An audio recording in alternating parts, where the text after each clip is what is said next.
আসন্ন জাতীয় সংসদ নির্বাচনে বরিশাল ৫ সদর আসনে জামায়াতে ইসলামী মনোনীত প্রার্থী অ্যাডভোকেট মোয়াজ্জম হোসাইন হেলালের দাঁড়িপাল্লার সমর্থনে বিশাল বহরে মোটরসাইকেল র্যালি অনুষ্ঠিত হয়েছে।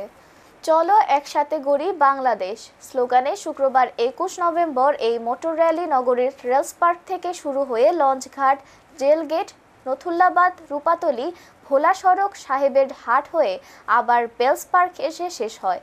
বর্ণাঢ্য এই আয়োজনে কয়েক হাজার মোটরসাইকেল অংশ নেয়।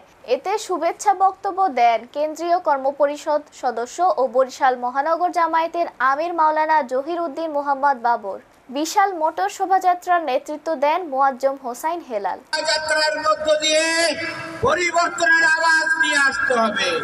এই শোভাযাত্রার মাধ্যমে ঘুষ, দুর্নীতি, চাঁদাবাজি, সন্ত্রাস, লুটপাট এবং সারা বাংলাদেশে যাবতীয় ষড়যন্ত্র এবং যাবতীয় কূটকৌশলের বিরুদ্ধে আজকে জনগণের যে উত্থান, জনগণের যে আওয়াজ, সেটাই আজকে আমরা বরিশালবাসীকে তুলে দেওয়ার ইনশাআল্লাহ।